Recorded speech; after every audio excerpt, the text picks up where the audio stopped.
The American billionaire had seen almost everything the world had to offer. Private jets, luxury hotels, business meetings in cities most people only saw in movies. His life moved fast, measured in numbers, deals, and time zones. That afternoon, he was sitting in the back of a black car, watching the streets of Manila pass by through a tinted window. To him, it was just another stop, another country, another place between meetings. The driver slowed as traffic thickened. The billionaire glanced at his phone, replying to emails without really looking outside. Vendors lined the streets. Old buildings stood next to newer ones. People walked past the car, carrying groceries, laughing, talking, living lives completely different from his. He sighed quietly, leaning back.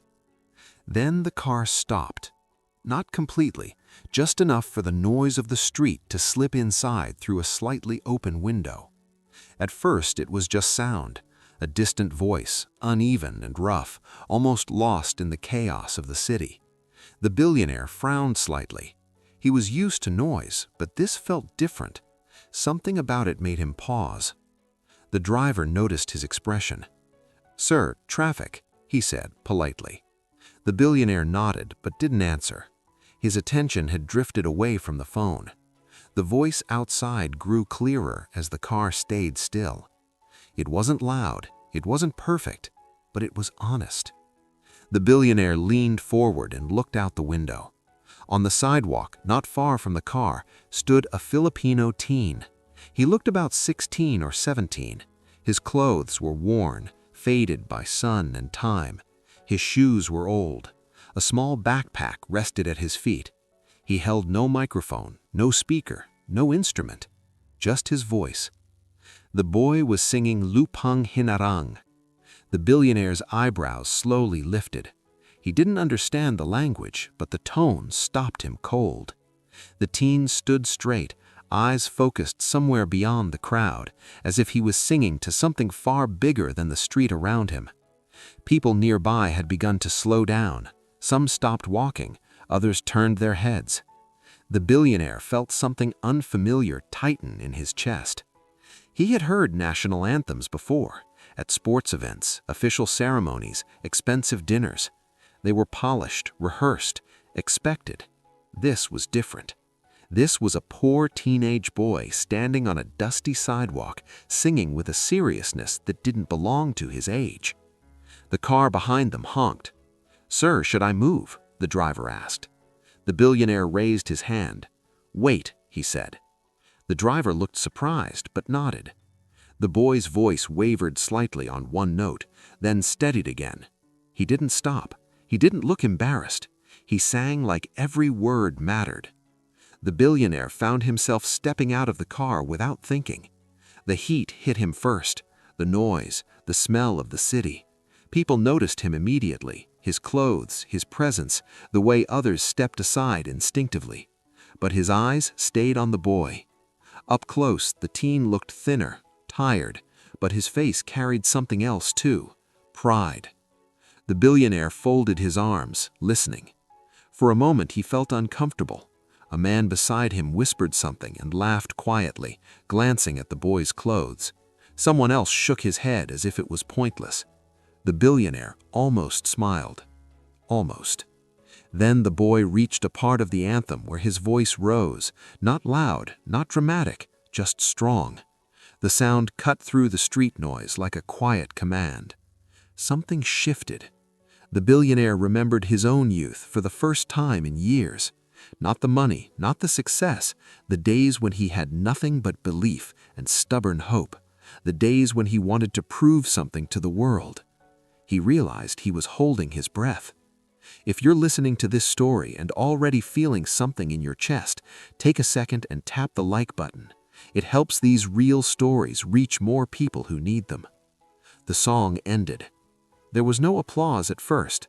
The boy lowered his head slightly, as if finishing a prayer. Then someone clapped. Another joined. Soon a small crowd formed, clapping softly, respectfully. The teen didn't smile. He simply nodded, picked up his backpack, and turned as if to leave.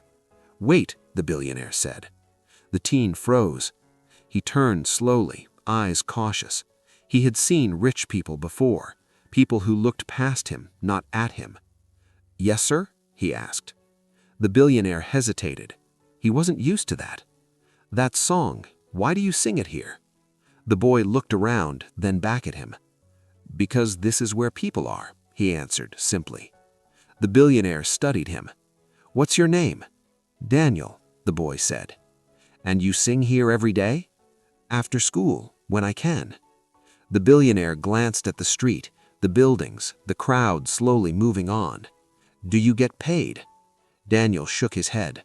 "Sometimes people give something, sometimes nothing. I don't sing for money." That answer hit harder than the song.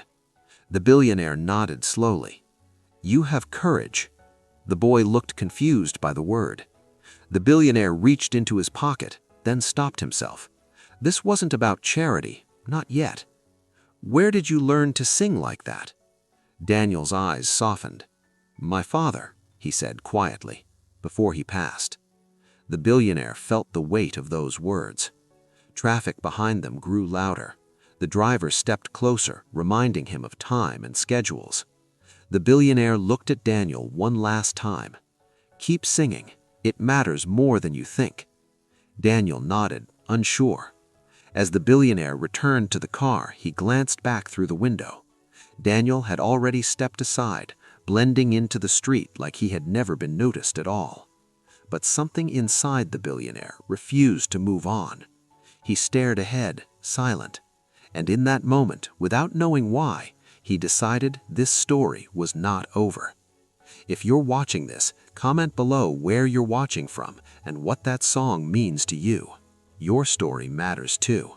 The billionaire tried to return to his normal rhythm. Meetings, calls, presentations, numbers on screens, smiling faces across polished tables. But something had gone wrong. In the quiet spaces between conversations, he kept hearing that voice, not the notes, the feeling. That night, from the balcony of a high-rise hotel, he looked out at the city lights of Manila, thousands of windows, thousands of lives, and somewhere among them, a teen with worn shoes and a voice that had reached a man who thought nothing could reach him anymore. He hadn't even asked where the boy lived. The next morning, against his assistant's advice, he canceled his first meeting. He told the driver to take him back. They found the same street, the same corner, vendors setting up, jeepneys passing, people rushing to somewhere else. At first, there was no sign of him. Then, from farther down the road, a familiar voice rose. Daniel stood near a small bakery, his backpack at his feet again. He wasn't singing the anthem this time, just a soft song, almost like a prayer. Only a few people listened. The billionaire stepped closer. Daniel didn't notice him until the song ended. Their eyes met. The boy looked surprised. "You came back," he said. "So did you," the billionaire replied. Daniel gave a small, shy smile. They stood there awkwardly for a moment. "Can I walk with you?" the billionaire asked. Daniel hesitated, then nodded. They moved away from the noise, down a narrower street where the buildings leaned close together and laundry hung like flags between windows. "What school do you go to?" the billionaire asked. "Public high school," Daniel said. "When I can attend." "When you can." Daniel looked down. "Sometimes I work instead, carrying boxes, cleaning, whatever's needed." The billionaire absorbed that quietly. They reached a small alley. "This is my home," Daniel said. The billionaire followed him. The alley opened into a cluster of tiny homes, wood, tin roofs, narrow walkways. Children played with bottle caps. An older woman cooked over a small fire. Daniel stopped in front of a small door. Inside was one room, a thin mattress, a small table, a few school books stacked neatly, a photo taped to the wall of a man holding a much younger Daniel on his shoulders. "My father," Daniel said softly. The billionaire studied the photo. "You taught him to sing?" Daniel nodded. "He used to sing the anthem every morning, even when we had no food. He said it reminded him that this was still our home, that we still belonged to something." The billionaire sat slowly on a small stool. "What happened to him?" he asked.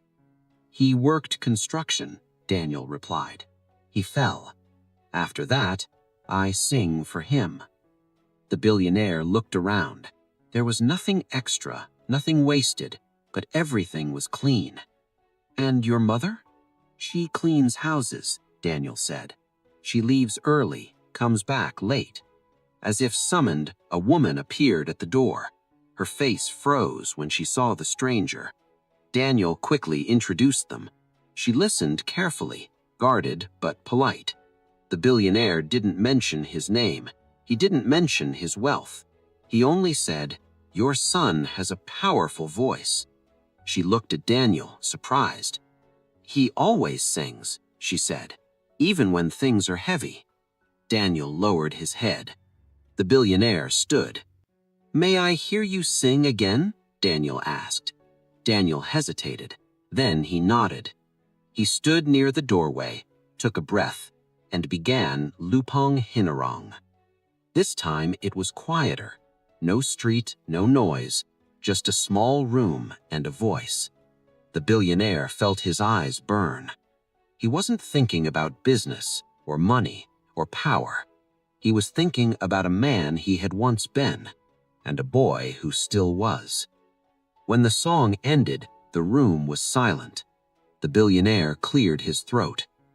"Daniel, have you ever had lessons?" The boy shook his head.